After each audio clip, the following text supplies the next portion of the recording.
Las Vegas Raiders linebacker Micah Kiser was carted off with an injury today. It's an undisclosed injury. We don't know exactly what's happening to him, but if you're getting carted off, you're probably not going to play 4 days from now in this upcoming preseason game. And we know we got our linebackers settled. We got Divine Diablo, Denzel Perryman, Jayon Brown, but Darien Butler has been emerging in camp. Keep in mind, the very first interception at training camp for the Las Vegas Raiders was by Darien Butler, and he saw numerous beat reporters talking about how this guy has been impressing people. He's been making some plays, and he seriously has a shot to make this 53-man roster and possibly compete at the inside linebacker position. Now, Darien Butler was an undrafted free agent for the Raiders, played at Arizona State University, and a funny coincidence, the defensive coordinator at Arizona State University while he was there is none other than Raiders linebacker coach Antonio Pierce. So you got Antonio Pierce here with the connection to Darien Butler,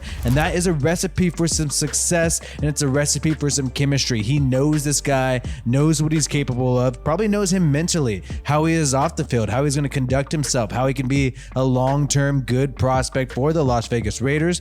Darien Butler is from Compton, California, straight out of LA, and that's why it was bittersweet, and he loved the fact that him and the Arizona State Sun Devils last year defeated USC. When every time we play them, every time, something on my mind. So always a chip on my shoulder. You know, that's just how it is. Like, you go up 15 minutes from the school, around the corner from the school, they don't recruit you, they don't look at you. I mean, of course you're gonna feel some type of way. Because, hey, he wanted to freaking play at USC, and they rejected him, right? And here's the thing about Darien Butler. You look at his draft prospect on NFL Next Gen. You go and do some research. You take a look at him. He has great coverage skill. He's actually lost some weight recently in order to get better at coverage. But the unfortunate thing for him is he's still 5'10", 5'10", maybe 5'11" at 220 pounds. He really is kind of short for a linebacker, and that really hurt him in the draft and led to him being selected a little lower. A lot of people say, hey, this guy has some skills, right? Has some skills in the run game and in coverage, but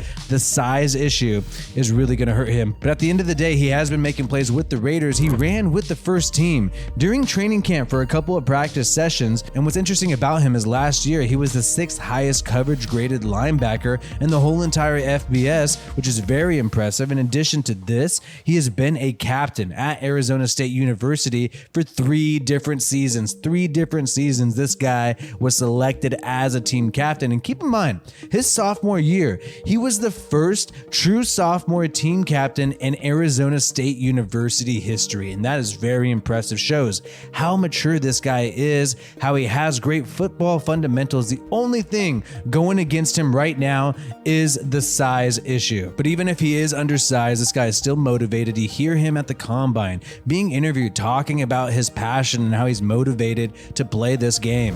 I give the credit to them, you know, and God as well. You know, he's the biggest piece, you know. So I mean, I just trust the process and just keep working. You know, I don't ask questions.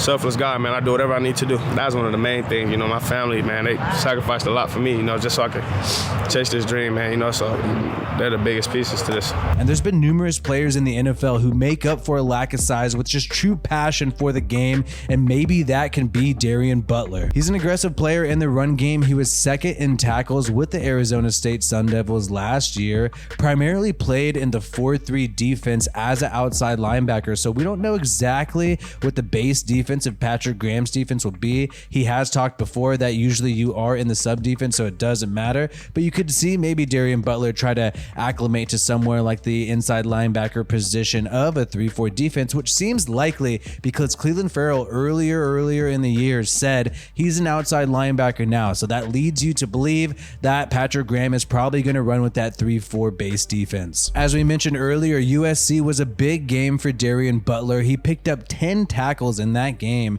and actually had 4 different games last year where he had over 10 tackles. Very impressive stuff. So the question will be, will he shine and really ball out this Thursday? Remember, Nate Hobbs balled out last year in preseason, and that led to him becoming a starter in the slot for the Raiders in 2021. Maybe history can repeat itself and Darien Butler can ball out this Thursday with this opportunity with people like Micah Kiser out, and maybe he could see himself on the field in the regular season on defense offense, not just special teams. Hey, like this video if you haven't already, and subscribe to the Raiders Rundown for more Raiders content. We will be live every Tuesday at 1:30 p.m. Pacific time, and also live during every single game, including this Thursday. Peace out, and I hope you have a good one.